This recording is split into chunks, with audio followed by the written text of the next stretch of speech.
और संस्थानों को अकादमिक, प्रशासनिक, वित्तीय मामलों में वर्गीकृत स्वायत्तता देते हुए पारदर्शी एवं उत्तरदायी बनाने की दिशा में प्रेरित किया जाएगा।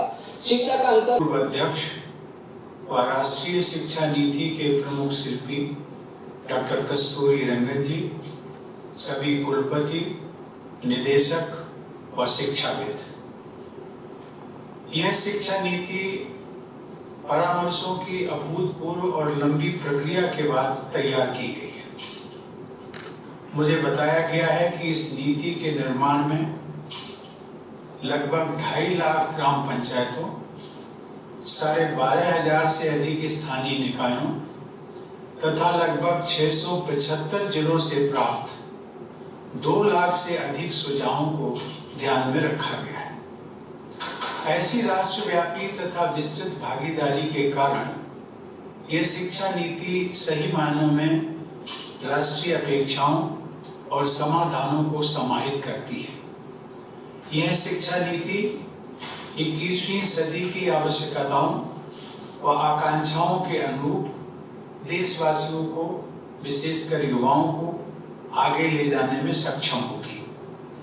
यह केवल एक नीतिगत दस्तावेज नहीं है, बल्कि भारत के शिक्षार्थियों एवं नागरिकों की आकांक्षाओं का प्रतिबिंब है।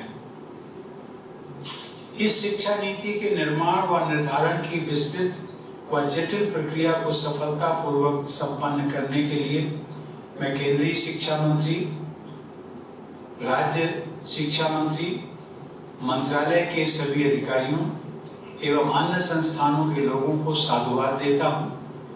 इस शिक्षा नीति को वर्तमान स्वरूप प्रदान करने वाले पद्म विभूषण से सम्मानित डॉक्टर कस्तूरी रंगन एवं उनकी टीम के सभी सदस्य विशेष सराहना के पात्र हैं।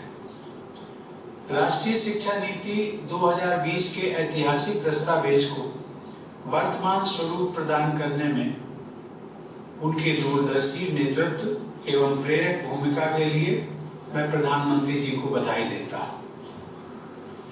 राष्ट्रीय शिक्षा नीति की घोषणा के बाद विभिन्न स्तरों और क्षेत्रों में इस पर परिचर्चा होने लगी है। शिक्षाविदों, अभिभावकों, विद्यार्थियों व सामान्य लोगों ने इस नीति का स्वागत किया है।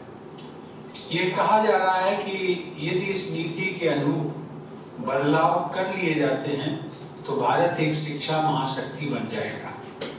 इस शिक्षा नीति के क्रियान्वयन में राज्यपालों की महत्वपूर्ण भूमिका होगी। वर्तमान में 400 से अधिक राज्य विश्वविद्यालयों तथा उनसे संबद्ध 40,000 से अधिक महाविद्यालयों में 2.5 करोड़ से अधिक विद्यार्थी शिक्षा प्राप्त करते हैं।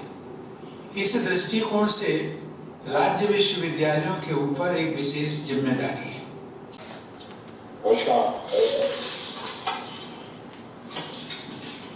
आदरणीय राष्ट्रपति जी, मंत्रिमंडल के मेरे सहयोगी रमेश पोखरियाल जी, संजय धोत्रे जी, इस सम्मेलन में भाग ले रहे सभी माननीय राज्यपाल, उपराज्यपाल से राज्यों के शिक्षा मंत्री, राष्ट्रीय शिक्षा नीति को आकार देने में मुख्य भूमिका निभाने वाले डॉक्टर कस्तूरी रंगन जी और उनकी टीम, अलग अलग विश्वविद्यालय के कुलपति, शिक्षाविद, देवियों और सज्जनों, सर्वप्रथम मैं माननीय राष्ट्रपति जी का आभार व्यक्त करता हूं। राष्ट्रीय शिक्षा नीति के संदर्भ में ये आयोजन बहुत ही प्रासंगिक है, बहुत महत्वपूर्ण है। शिक्षा जगत का सैकड़ों वर्षों का अनुभव एक साथ यहां एकत्रित है। मैं सभी का स्वागत करता हूं, अभिनंदन करता हूं। मान्यवर, देश की एस्पिरेशंस को पूरा करने का बहुत महत्वपूर्ण माध्यम शिक्षा नीति शिक्षा व्यवस्था होती है। शिक्षा व्यवस्था की जिम्मेदारी दिए गए हैं। किसी भी प्रदेश पर भाषा नहीं थोपी जाएगी। नई शिक्षा नीति आधुनिक भी है, गुणवत्तापूर्ण भी, ज्ञान विज्ञान अनुसंधान